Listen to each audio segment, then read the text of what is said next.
오늘 함께 살펴볼 말씀은 요한계시록 11장 1절부터 19절까지의 말씀입니다. 제가 봉독하겠습니다. 나는 지팡이와 같은 측량자 하나를 받았는데 그때 이런 말씀이 내게 들려왔습니다.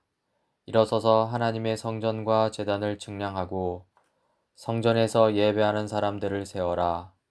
그러나 그 성전의 바깥들은 측량하지 말고 내버려 두어라. 그것은 이방 사람들에게 내주었기 때문이다. 그들이 그 거룩한 도성을 42달 동안 짓밟을 것이다. 나는 내 두 증인에게 예언하는 능력을 줄 것이다. 그들은 1260일 동안 상복을 입고 예언할 것이다. 그들은 이 세상을 다스리시는 주님 앞에 서 있는 올리브 나무 두 그루요 촛대 두 개입니다.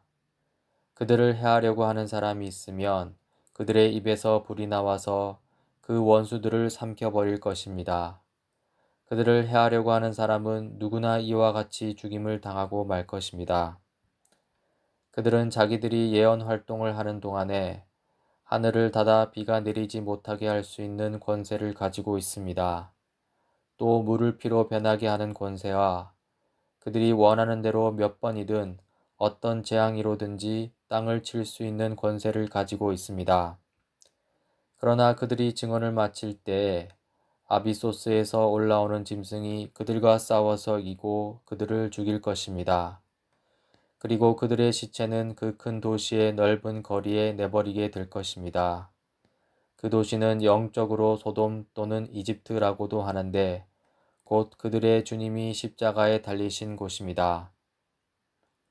여러 백성과 종족과 언어와 민족에 속한 사람들이 사흘 반 동안 그 두 예언자의 시체를 볼 것이며 그 시체가 무덤에 안장되는 것을 허락하지 않을 것입니다.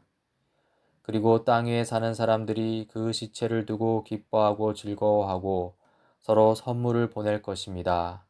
그것은 이 두 예언자가 땅 위에 사는 사람들을 괴롭혔기 때문입니다. 그러나 사흘 반이 지난 뒤에 하나님에게서 생명의 기운이 나와서 그들 속으로 들어가니 그들이 제 발로 일어섰습니다. 그것을 목격한 사람들은 큰 두려움에 사로잡혔습니다. 그 두 예언자가 하늘로부터 자기들에게로 이리로 올라오너라 하는 큰 소리가 울려오는 것을 듣고 구름을 타고 하늘로 올라가니 그들의 원수들이 그것을 지켜보았습니다. 바로 그때 큰 지진이 일어나서 그 도시의 10분의 1이 무너졌는데 그 지진으로 사람이 7천 명이나 죽었습니다. 그리고 살아남은 사람은 두려움에 쌓여서 하늘에 계신 하나님께 영광을 돌렸습니다. 둘째 재난은 지나갔습니다. 그러나 이제 셋째 재난이 곧 닥칠 것입니다. 일곱째 천사가 나팔을 불었습니다. 그때 하늘에서 큰 소리가 났습니다. 세상 나라는 우리 주님의 것이 되고 그리스도의 것이 되었다. 주님께서 영원히 다스리실 것이다. 그리고 하나님 앞에서 자기 보좌에 앉아 있는 24 장로도 엎드려서 하나님께 경배하고 말하였습니다. 지금도 계시고 전에도 계시던 전능하신 분, 주 하나님 감사합니다. 주님께서는 그 크신 권능을 잡으셔서 다스리기 시작하셨습니다. 뭇 민족이 이것에 분개하였으나 오히려 그들이 주님의 진노를 샀습니다. 이제는 죽은 사람들이 심판을 받을 때가 왔습니다. 주님의 종 예언자들과 성도들과 작은 사람이든 큰 사람이든 주님의 이름을 두려워하는 사람들에게 상을 주실 때가 왔습니다. 땅을 망하게 하는 자들을 멸망시킬 때가 왔습니다. 그러자 하늘에 있는 하나님의 성전이 열리고 성전 안에 있는 하나님의 언약궤가 보였습니다. 그때 번개가 치고 요란한 소리와 천둥 소리가 나고 지진이 일어나고 큰 우박이 쏟아졌습니다. 아멘. 오늘 설교 제목은 십자가의 길을 걷는 교회입니다. 설교를 시작하면서 두 가지 질문을 던지고자 하는데요. 어려운 질문은 아니고요. 이미 앞서서 설교한 내용인데 여러분 한번 답해 보십시오. 먼저 첫 번째 질문입니다. 하나님께서 사도 요한을 통해 교회에게 계시록을 써 보낸 이유는 무엇일까요? 다시 말해서 요한계시록의 목적이 무엇이냐는 질문입니다. 왜 하나님께서는 사도 요한에게 환상을 보여주시고 사도 요한으로 하여금 그 환상을 글로 기록하여 교회가 보고 읽을 수 있도록 했을까요? 먼저 잘못된 대답을 말씀드리겠습니다. 예수님 재림의 때, 지구 멸망의 때를 알려주시고 경고하기 위해서이다. 이 대답은 잘못된 대답입니다. 그런데 많은 사람들이 요한계시록을 이렇게 생각합니다. 요한계시록에 나오는 상징들을 잘 해석해서 예수님 재림의 때, 지구 멸망의 때를 알아내려고 하죠. 잘못된 생각입니다. 그러면 올바른 대답은 무엇일까요? 고난받는 교회에게 하나님 나라가 완성될 때까지 인내할 것을 요청하기 위해서라고 하면 올바른 대답입니다. 환난과 고난 가운데 하나님 나라 복음을 붙들고 끝까지 인내할 것을 격려하기 위해서라고 하면 좋은 대답입니다. 이 잘못된 대답과 올바른 대답, 차이가 있죠? 잘못된 대답은 예수님 재림의 때를 알기 위해서라고 답하고요. 올바른 대답은 예수님 재림 때까지 신실하게 인내하기 위해서라고 답합니다. 그런데 여기서 의문이 듭니다. 요한계시록이 무슨 내용이길래 예수님 재림 때까지 신실하게 인내하기 위한 책이냐는 것이죠. 그렇죠? 이 잘못된 대답의 경우에 예수님 재림의 때를 알기 위해서라고 답하면 예수님 재림의 때 무슨 일이 있는지 보여주는 그런 내용이겠구나 하고 감이 잡히는데요. 하지만 예수님 재림의 때까지 신실하게 인내하기 위해서라고 하면 그 내용이 감이 잘 안 잡힙니다. 그러면 예수님 재림의 때 무슨 일이 일어나는지가 아니라 예수님 재림 때까지 신실하게 인내하기 위해서 이 기록된 요한계시록의 내용은 무엇일까요? 이와 관련하여서 두 번째 질문을 드려볼 텐데요. 한번 답해 보세요. 두 번째 질문입니다. 우리는 언제 종말을 볼 수 있을까요? 다시 말해서 종말은 언제냐는 질문입니다. 우리는 언제 종말을 경험할 수 있을까요? 먼저 잘못된 대답부터 말씀드리면요. 예수님 재림의 때 종말을 볼 수 있다는 대답입니다. 이 대답은 잘못된 대답입니다. 그런데 많은 사람들이 이렇게 생각합니다. 종말이 먼 미래의 일이라고 생각하죠. 그러면 올바른 대답은 무엇일까요? 언제 종말을 볼 수 있느냐 했을 때 올바른 대답은 지금이 종말의 때이다 라는 것입니다. 따라서 우리는 지금 이 자리에서 이미 종말을 경험하고 있습니다. 세상 사람들은 이 종말하면 이 먼 미래에 일어날 일로 생각합니다. 지구 멸망의 때가 종말이라고 생각하고요. 그래서 지구가 멸망할 일이 없다고 생각하는 사람의 경우 종말은 없다고 생각합니다. 기독교인들은 종말하면 이 먼 미래 예수님 재림 때에 일어날 일로 생각합니다. 그래서 지금은 종말의 때라고 전혀 생각하지 않습니다. 대부분의 기독교인들이 그렇게 생각하는 것 같습니다. 이미 지난주일 설교를 통해 살펴본 내용인데요. 성경이 말하는 종말은 예수님 초림 때 이미 시작되었습니다. 예수님 초림 때부터 이미 종말의 때라는 것이죠. 다시 말해서 예수님 초림과 더불어 열린 신약시대 전체가 종말의 때라는 것입니다. 여러분, 이것은 요한계시록을 해석하는 데 있어서 매우 중요하고 핵심적인 사항입니다. 종말은 예수님 재림 때만을 가리키지 않습니다. 종말은 예수님 초림 때부터 현재를 거쳐 예수님 재림 때까지 신약시대 전체를 가리킵니다. 이 종말을 먼 미래의 일, 예수님 재림 때의 일로만 생각해 버린다면 이 요한계시록을 완전히 엉망으로 해석하게 됩니다. 정리해 볼까요? 여러분에게 두 가지 질문을 하고 그 질문들에 대해서 흔히들 생각하는 잘못된 생각과 그리고 올바른 대답을 살펴보았습니다. 첫 번째 질문은 하나님께서 요한계시록을 우리에게 준 목적은 무엇이냐는 것이었죠. 이것은 2주 전 주일 설교 때 한 내용입니다. 하나님께서 요한계시록을 우리에게 준 목적은요, 예수님 재림의 때 어떤 일이 발생하는지 알려주는 것이 아니라요, 예수님 재림 때까지 교회가 환난과 고난 가운데에서 인내할 수 있도록 격려하는 데 있습니다. 두 번째 질문은 우리는 언제 종말을 볼 수 있느냐는 것이었죠. 이것은 한 주 전 주일 설교 때 한 내용입니다. 종말은 예수님 재림의 때만을 가리키는 것이 아니라요, 예수님 초림 때부터 예수님 재림 때까지 신약시대 전체를 가리키는 것이라고 했습니다. 이 말의 의미는 현재 우리 그리스도인들은 종말의 때를 기다리고 있는 게 아니라 바로 종말의 때를 이미 살고 있다는 것이죠. 특히나 이 종말의 때를 예수님 초림과 더불어 이미 임한 하나님 나라와 예수님 재림과 더불어 완성될 하나님 나라와 연관시킬 수 있는데요. 예수님 초림 때에는 이 구원이 나타납니다. 그래서 옛 시대는 가만히 두고서 이 많은 그리스도인들을 새 시대 속으로 포함시키는 이 구원을 행하시죠. 이렇게 재림 때까지 옛 시대와 새 시대가 이렇게 중첩이 되는데요. 예수님 재림 때에 이르면 이 최종적인 심판이 나타나고요. 그때 옛 시대는 완전히 소멸됩니다. 따라서 예수님 재림 때부터는 새 시대만 남는 것이죠. 새 시대만 남는 이 예수님 재림 때에 하나님 나라는 최종적으로 완성됩니다.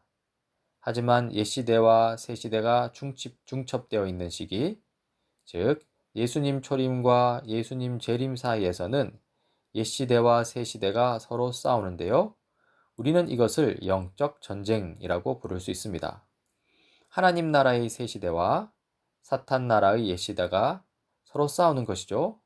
그리고 이러한 영적 전쟁이 있는 때를 사는 그리스도인들에게 이 환난과 고난은 어쩌면 필수입니다.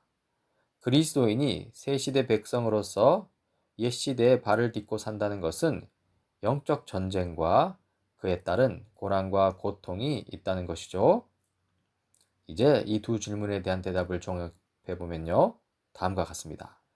예수님 초림 때부터 현재를 거쳐서 예수님 재림 때까지 신약시대 전체, 즉 성경이 말하는 이 종말의 때를 현재 그리스도인들이 살고 있는데요. 특히 현재 그리스도인들은 예수님 초림 때 시작된 새 시대와 재림 때가 와야만 없어질 옛 시대를 함께 살고 있습니다. 따라서 오늘날 현대 그리스도인들은 새 시대와 옛 시대의 공존 속에서 그리스도인답게 살기 위해서 환난과 고난을 받을 수밖에 없는데요. 이러한 종말의 때를 살고 있는 그리스도인들이 그리스도인답게 살아갈 수 있게 격려하려는 목적으로 요한계시록이 주어진 것이죠. 그리고요, 이 요한계시록 11장에 등장하는 두 증인을 통해서 우리는 종말의 때를 사는 그리스도인들의 삶을 잘 볼 수 있습니다. 먼저 11장 1절과 2절입니다. 나는 지팡이와 같은 측량자 하나를 받았는데 그때 이런 말씀이 내게 들려왔습니다. 일어서서 하나님의 성전과 제단을 측량하고 성전에서 예배하는 사람들을 세어라. 그러나 그 성전의 바깥들은 측량하지 말고 내버려 두어라. 그것은 이방 사람들에게 내주었기 때문이다. 그들이 그 거룩한 도성을 42달 동안 짓밟을 것이다. 이 사도 요한이 환상을 보고 있는데요. 이 측량을 합니다. 그런데 측량하는 것이 있고 측량하지 않는 것이 있습니다. 측량하는 것은 하나님의 성전과 제단이죠. 측량하지 않는 것은 성전의 바깥들입니다. 측량하는 성전과 제단에서는 이 예배하는 사람들이 있고요. 또 보호를 받고 있습니다. 하지만 측량하지 않는 바깥들은 이방 사람들에게 짓밟힙니다. 이 말씀을 보면 이 성전과 제단은 거룩한 곳으로 비춰지고요. 성전의 바깥들은 거룩하지 않은 곳으로 비춰집니다.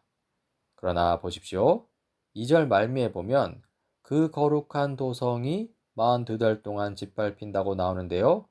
그곳은 바로 이방 사람들에게 내어준 성전 바깥들을 가리키는 것입니다. 즉, 이방 사람에게 내어준 성전 바깥들과 그리고 이방 사람들에게 짓밟히는 거룩한 도성은 동일한 곳을 가리킵니다.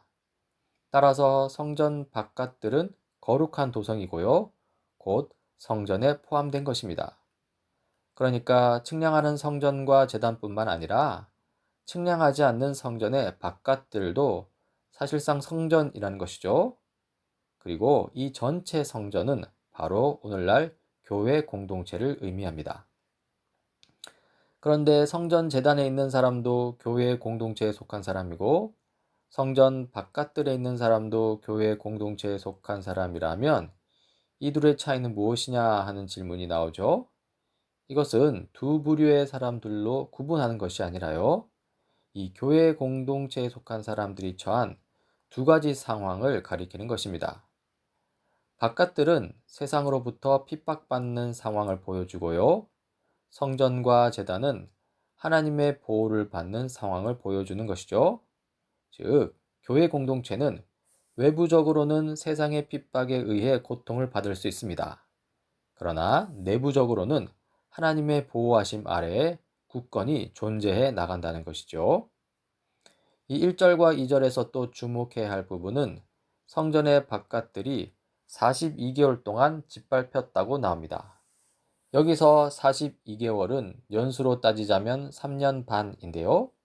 우리가 지난 주일에 요한계시록 12장을 해석하면서 42개월 곧 3년 반은 예수님 초림부터 재림 사이의 기간을 상징하는 것이라고 했습니다. 여기도 마찬가지입니다. 즉 42개월 동안 짓밟혔다는 것은 예수님 초림 때부터 예수님 재림 때까지 짓밟힌다는 것이죠. 자, 이제 1절과 2절을 정리해 봅시다. 예수님의 제자 공동체 교회는요. 예수님이 초림하셨을 때부터 예수님이 재림하시는 그 기간 동안에 외부적으로는 세상의 핍박에 의해 고통을 받겠지만 내부적으로는 하나님의 보호하심 아래에 굳건히 존재해 나간다는 것입니다. 그리고 그 다음 3절부터 14절까지 두 증인이 등장하는데요. 결론적으로 말해서 이 두 증인도 교회 공동체를 의미합니다. 하나씩 살펴보겠습니다. 먼저 3절과 4절입니다. 나는 내 두 증인에게 예언하는 능력을 줄 것이다. 그들은 1260일 동안 상복을 입고 예언할 것이다. 그들은 이 세상을 다스리시는 주님 앞에 서 있는 올리브 나무 두 그루요, 촛대 두 개입니다. 이 두 증인이 등장하죠. 4절에 보면 두 증인을 촛대 두 개라고 합니다. 이 촛대는 교회를 가리키는데요. 요한계시록 1장 20절에 보면 이렇게 나옵니다. 일곱 별은 일곱 교회의 심부름꾼이요 일곱 촛대는 일곱 교회다. 즉, 두 증인은 촛대 두 개이고요. 교회를 가리킵니다. 그런데 이런 질문이 생길 수 있겠습니다. 왜 두 개의 촛대고 왜 두 명의 증인이냐는 것이죠. 그 이유는 신명기 19장 15절을 보면 알 수 있습니다. 어떤 잘못이나 어떤 범죄라도 한 사람의 증언만으로는 판정할 수 없습니다. 두세 사람의 증언이 있어야만 그 일을 확정할 수 있습니다. 그러니까 왜 증인이 두 명이냐 할 때 증언이 성립될 수 있는 최소한의 수가 둘이기 때문입니다. 그리고 거기에 맞추어서 촛대도 두 개를 가져온 것이죠. 이 두 증인은 신뢰성 있는 증언을 할 수 있는 이 교회 공동체를 가리킵니다. 그런데 이 교회 공동체가 예언하는 능력을 가졌고 또 예언한다고 하죠. 이 부분은 어려울 것 없습니다. 미래의 일을 말하는 것만 예언이라 하지 않습니다. 성경에서 예언은요, 바로 하나님의 뜻을 말하는 것이고요. 하나님이 하신 일을 말하는 것입니다. 즉, 예언은 다름 아닌 하나님에 대한 증언이라고 할 수 있는 것이죠. 교회 공동체는 하나님을 증언하는 증인이라는 것입니다. 그런데 이 교회 공동체가 또 1260일 동안 상복을 입는다고 나오는데요. 이 1260일은 42개월이고 또 3년 반인데요. 이것이 무엇을 의미하는지 이제 다 아시겠죠? 바로 예수님 초림 때부터 예수님 재림 때까지의 기간을 말하는 것이고요. 그리고 상복을 입는다고 나오는데 이 상복은 슬픔과 회개를 위한 복장입니다. 우리가 알다시피 예언자, 이 선지자의 역할이라는 게 타락한 백성에게 죄로부터 돌이키라는 이 회개의 메시지를 전하는 것인데요. 교회는 바로 세상을 향해 그 일을 한다는 것이죠. 타락한 세상을 향해 슬픈 마음을 가지고 죄의 문제를 따끔하게 지적하면서 회개하라고 전하는 것입니다. 그리고 이 두 증인에 대해서 이 5절, 6절에 더 자세히 나오는데요. 읽어보겠습니다. 그들을 해하려고 하는 사람이 있으면 그들의 입에서 불이 나와서 그 원수들을 삼켜버릴 것입니다. 그들을 해하려고 하는 사람은 누구나 이와 같이 죽임을 당하고 말 것입니다. 그들은 자기들이 예언 활동을 하는 동안에 하늘을 닫아 비가 내리지 못하게 할 수 있는 권세를 가지고 있습니다. 또 물을 피로 변하게 하는 권세와 그들이 원하는 대로 몇 번이든지 어떤 재앙으로든지 땅을 칠 수 있는 권세를 가지고 있습니다. 그 입에서 불이 나와서 원수를 삼켜버리는 자, 그리고 예언 활동을 하는 동안에 하늘을 닫아 비가 내리지 못하게 하는 자는 바로 엘리야를 가리킵니다. 열왕기하 1장 10절인데요. 엘리야가 그 50부장에게 말하였다. 내가 하나님의 사람이라면 불이 하늘에서 내려와서 너와 너희 부하 50명을 모두 태울 것이다. 그러자 불이 하늘에서 내려와서 그와 그의 부하 10명을 태워버렸다. 그리고 다음으로 열왕기상 17장 1절입니다. 길르앗의 디셉에 사는 디셉 사람 엘리야가 아합에게 말하였다. 내가 섬기는 주 이스라엘의 하나님께서 살아계심을 두고 맹세합니다.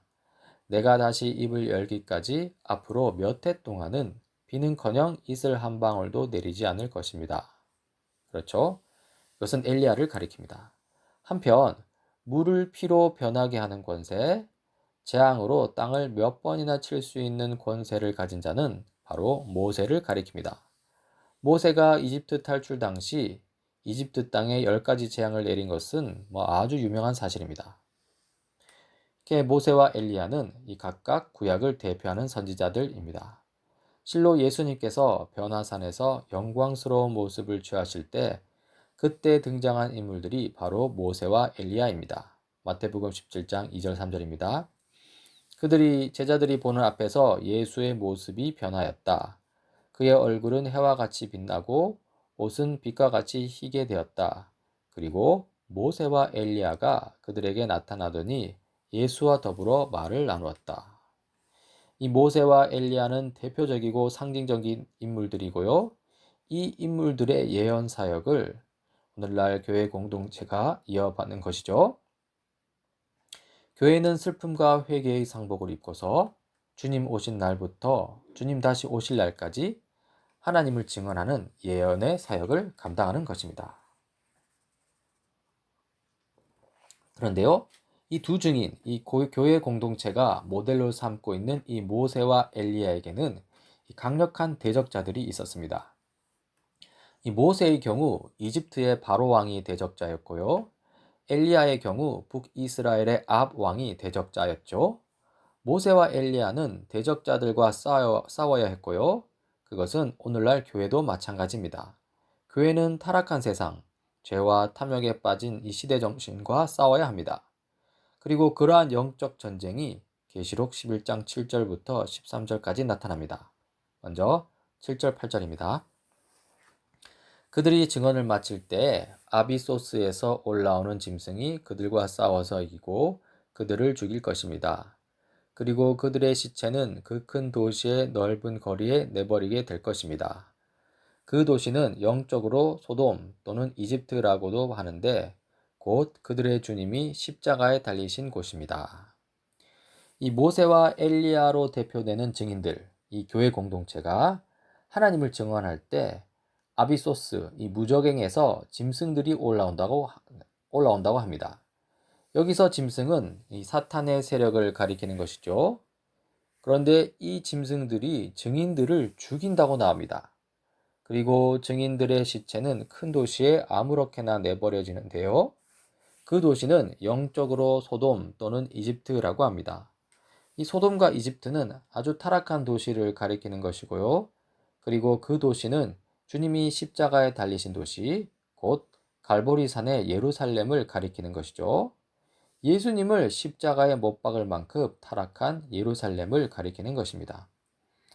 이 7절과 8절은 교회 공동체가 타락한 세상으로부터 핍박받고 고난받는 상황을 보여주는 것입니다. 결국에는 죄와 탐욕에 빠진 세상에게 죽임을 당하는데요. 여기서 사도 요한은 예수님의 십자가 죽으심을 언급하면서 교회의 죽음은 곧 예수 십자가 죽음을 뒤따르는 바 십자가의 길을 걷는 것이라고 말하는 것이죠. 참으로 그렇습니다. 예수님이 다시 오실 때까지 현재 종말의 때를 살고 있는 성도들의 모임, 곧 교회 공동체는 타락한 세상을 향해 세상이 듣기 싫어하는 회개의 메시지를 전하는 바 그들로부터 핍박받고 심지어 죽임 당할 수밖에 없습니다. 이것이 종말의 때를 사는 교회의 현실이고요. 또 한편으로 십자가의 길을 걷는 것이기 때문에 영광이 보장된 걸음이기도 합니다. 그리고 다음으로 9절과 10절입니다. 여러 백성과 종족과 언어와 민족에 속한 사람들이 사흘 반 동안 그 두 예언자의 시체를 볼 것이며 그 시체가 무덤에 안장되는 것을 허락하지 않을 것입니다. 그리고 땅 위에 사는 사람들이 그 시체를 두고 기뻐하고 즐거워하고 서로 선물을 보낼 것입니다. 그것은 이 두 예언자가 땅 위에 사는 사람들을 괴롭혔기 때문입니다. 여기서 이 여러 백성과 종족과 언어와 민족에 속한 사람들 하고요. 그리고 이 땅 위에 사는 사람들이라고 했는데요. 이 타락한 세상, 악의 세력을 가리키는 것이겠죠. 그들은 두 증인, 곧 교회의 죽음을 보고 기뻐하고 즐거워합니다. 왜 안 그렇겠습니까? 이 듣기 싫은 말만 하고 자기들 마음대로 못하게 하는데 이 그런 눈엣가시 같은 존재가 죽었으니 서로 기뻐하며 이 선물까지 보내는 것이죠. 참으로 그렇습니다. 교회는 세상과 타협해서는 안 되는 것입니다. 하나님을 증언함으로써 죄와 타락에 빠진 땅 위에 사는 사람들을 괴롭혀야 합니다. 그들로 하여금 돌이키게 해야 하는 것이죠. 그리고 그렇게 하나님을 증언하다가 죽임 당하는 것. 그것이 바로 예수님이 걸으신 십자가의 도, 십자가의 길인 것이죠. 이렇게 두 증인들은 이 죽임을 당하는데요. 그러나 그게 끝이 아닙니다. 십자가에 돌아가신 예수님께서 부활하시고 승천하신 것처럼 두 증인들도 마찬가지로 예수님이 가신 길을 따라 걷습니다. 먼저 11절입니다. 그러나 사흘 반이 지난 뒤에 하나님에게서 생명의 기운, 생기가 나와서 그들 속으로 들어가니 그들이 제 발로 일어섰습니다. 그것을 목격한 사람들은 큰 두려움에 사로잡혔습니다. 이 11절은 이 죽었던 두 증인이 다시 살아나는 것을 보여줍니다. 하나님에게서 이 생명의 기운, 곧 생기가 나와서 그들 속에 들어갔다고 나오는데요. 그랬더니 제 발로 일어섰습니다. 다시 살아난 것이죠. 여기서 생기는 창세기 2장 7절과 에스겔서 37장 10절을 생각나게 합니다. 주 하나님이 땅의 흙으로 사람을 지으시고 그의 코에 생명의 기운, 이 생기를 불어넣으시니 사람이 생명체가 되었다. 이 창세기 2장 7절이었죠. 그리고 그래서 내가 명을 받은 대로 대언하였더니 생기가 그들 속으로 들어갔고 그래서 그들이 곧 살아나 제 발로 일어나서 서는데 엄청나게 큰 군대였다. 그렇죠? 이 창세기 2장도 에스겔서 37장도 이 새로운 시작을 의미합니다. 즉 계시록 11장 11절은 새로운 인류에 관한 비전을 보여주는데요. 이것은 창세기 2장에 따르는 바 하나님께서 아담을 통해 처음에 의도하셨던 완전한 인류이고요. 에스겔서 그리고 에스겔서 37장에 따르는 바 예수 그리스도의 구속 사역을 통해 회복된 인류입니다. 그리고 다음으로 요한계시록 11장 12절입니다. 그 두 예언자가 하늘로부터 자기들에게로 이리로 올라오너라 하는 큰 소리가 들려오는 것을 듣고 구름을 타고 하늘로 올라가니 그들의 원수들이 그것을 지켜보았습니다. 이 두 예언자 하면 엘리야와 모세죠. 즉 이 두 예언자이자 두 증인은 구름을 타고 하늘로 올라가는데요. 승천이죠. 이것은 부활하시고 승천하신 예수님의 길을 따라가는 것이고요. 하나님 우편에 앉으셔서 이 왕적 권세를 가지신 예수님과 더불어서 왕적인 지위를 회복하는 교회와 인류를 보여줍니다. 이렇게 11절과 12절은 교회 곧 성도들의 부활과 승천을 보여주고요. 향후 성도들이 완성된 하나님 나라에서 어떤 모습을 할 것인지를 보여주는 것이기도 합니다. 그리고 나서 15절부터 19절까지인데요. 여기서 이 예수님 재림으로 인해 완성될 하나님 나라를 분명하게 보여줍니다. 먼저 15절입니다. 일곱째 천사가 나팔을 불었습니다. 그때 하늘에서 큰 소리가 났습니다. 세상 나라는 우리 주님의 것이 되고 그리스도의 것이 되었다. 주님께서 영원히 다스리실 것이다. 이 일곱 번째 천사가 등장하는데요. 숫자 7은 이 완전함을 의미합니다.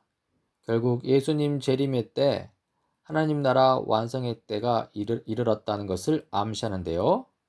이 실제로 세상 나라가 그리스도의 것, 그리스도의 나라가 되었다는 이 선언은 세상 가운데 더 이상 사탄과 악의 세력이 없다는 것을 의미하고요.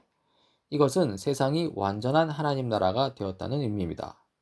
그리고 이 완전한 하나님 나라는 예수님의 재림과 더불어 이루어질 일이죠. 그리고 16절, 17절입니다. 그리고 하나님 앞에서 자기 보좌에 앉아 있는 24 장로도 엎드려서 하나님께 경배하고 말하였습니다. 지금도 계시고 전에도 계시던 전능하신 분 주 하나님 감사합니다. 주님께서는 그 크신 권능을 잡으셔서 다스리기 시작하셨습니다. 여기서 24 장로들이 하나님께 경배하는 말들을 좀 살필 필요가 있는데요. 계시록 다른 곳과 비교해 보면 이 새로운 사실, 차이점을 발견할 수 있습니다. 계시록 1장 4절을 보면 이제도 계시고 전에도 계셨고 장차 오실 이라고 나오고요. 1장 8절에 보면 지금도 계시고 전에도 계셨고 앞으로 오실 전능하신 주 하나님이라고 나오고요. 그리고 4장 8절에 보면 전에도 계셨으며 지금도 계시며 또 장차 오실 분이십니다 라고 나오는데요.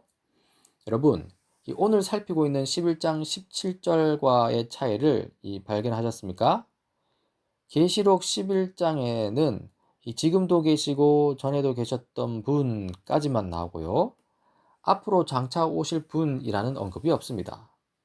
그러면 왜 앞으로 장차 오실 분이라는 언급이 11장 17절에는 없을까요?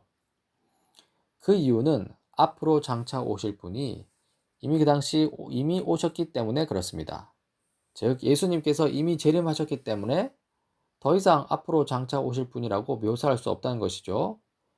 우리가 이미 앞서 살폈듯이 예수님 재림의 때에는 하나님 나라가 완전히 완성된다는 것도 있지만 한편으로는 최종적인 심판이 일어나는 것도 있다고 했습니다.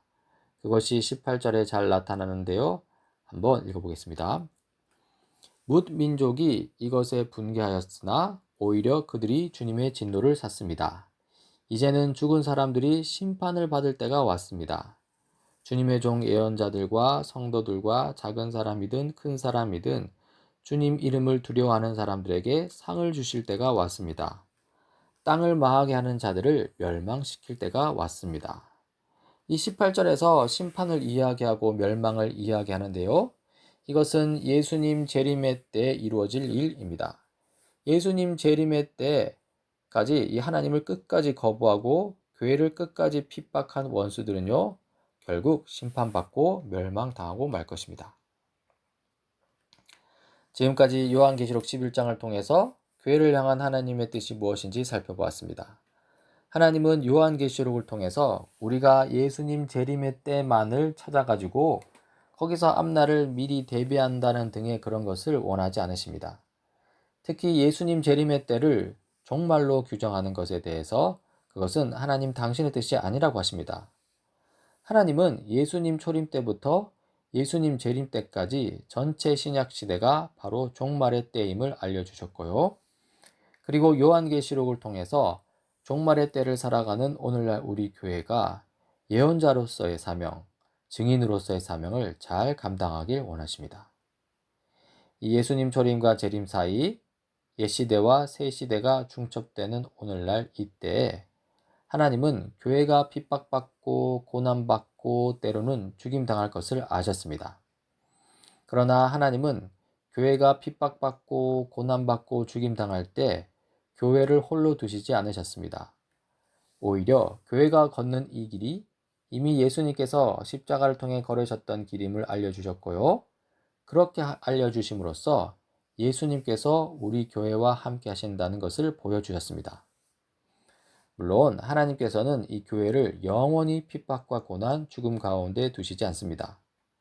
예수 그리스도 다시 오실 그날에 하나님은 세상 나라를 모조리 하나도 남김없이 그리스도의 나라, 하나님 나라로 변화시키실 것이고요. 그리고 그 나라에는 어떤 악한 것들도 존재할 수 없기에 악한 모든 것들은 심판받고 멸망당할 것입니다. 오늘도 그리스도인으로서 세상 속에서 갖가지 시련을 겪고 있을 우리 다니엘 새시대 교우 여러분, 그리스도로 인해 받는 고난을 기쁨과 감사로 받으시길 바랍니다. 우리 주님 다시 오셔서 이 모든 고난과 수치를 영광과 기쁨으로 바꾸어 주실 것입니다. 우리 주님 다시 오실 때까지 신실하게 인내하고 버텨내는 우리가 되길 간절히 바랍니다. 기도하시겠습니다. 하나님 아버지, 오늘 말씀을 통해 우리에게 주어진 이 종말의 때를 어떻게 살아야 할지 돌아보게 됩니다. 세상과 타협하여 세상이 원하는 목소리를 내는 것이 아니라 하나님의 증인으로서 하나님을 증언하며 세상을 향해 거룩을 외치는 저희들이 되게 하옵소서. 세상은 우리를 싫어하고 토해낸다 할지라도 그러나 예수님 재림의 때를 바라보며 인내로 주님을 향한 신실함을 잃어버리지 않는 저희들이 되게 하옵소서. 이 모든 말씀 예수님 이름으로 기도드립니다. 아멘.